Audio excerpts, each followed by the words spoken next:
Okay, so what is an EE in geography? Well, it should give the student an opportunity to apply a range of geographic skills to complete an independent and in-depth research project using geographic concepts, methodologies, theories, and sources with a clear spatial emphasis. Now, what does a clear spatial emphasis mean? Well, we should be able to highlight patterns, trends from the actual investigation. The essay topic may relate to an area of the diploma program of geography, but this isn't actually no requirement. So students can also explore other areas of wider subjects, um, even such as how global issues can be examined through the lens of geography.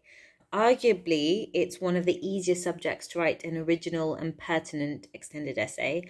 However, many of these projects end up just being clones. So it's kind of good advice to think about something that you could explore locally with a spatial approach and ensure that the question is narrow enough and also has a good geographical frame with a hypothesis. What's the structure like? Well, it's structured somewhat like an intelligence assessment, a little bit more in depth, and of course, more originality.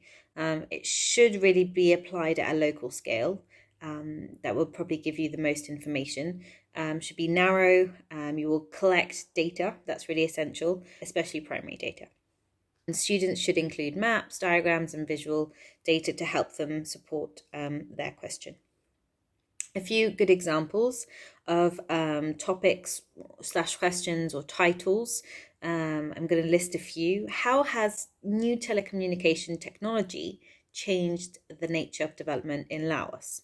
An investigation into the extent to which Curitiba in Brazil can be considered a sustainable city. To what extent is Ravenstein's law of migration still applicable today in Europe? What socio-economic factors affect vandalism in the neighborhood of Eindhoven? Differences in quality of life in the city of Geneva, Switzerland. So you can see there's a bit of a mixture between theories, ideas, concepts, but they always have a spatial element. That's what is really going to be kind of the success factor in it extended essay.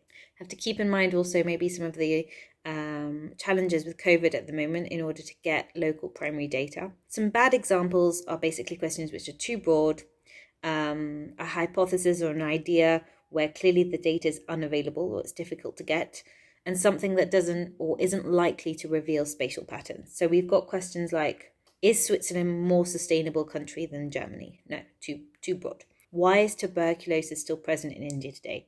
So many factors. You would take, a PhD to do something like that. Predicting megacities of 2100 in the world. Very broad, too vague, and a prediction, so very difficult to do as well. Exploring the socio-spatial causes of the war in Yemen. Well, it's going to be extremely difficult to get accurate data and primary data from Yemen also, so clearly not a good idea.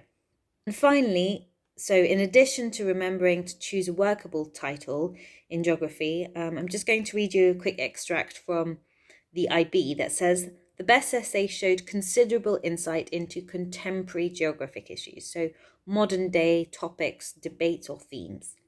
The issues do not need to be that complex. For example, studies looking at how the spatial distribution of median incomes in a city correlate to the provision of education or health are fairly straightforward in terms of the methodology, so the design of how you're going to conduct your research, and allow for a variety of techniques of analysis. This kind of spatial analysis can yield interesting and valuable insights, especially at local level. I hope that's helped you. Good luck, and I look forward to receiving, even if you just want to chat, a few ideas about geography extended essays. Thank you.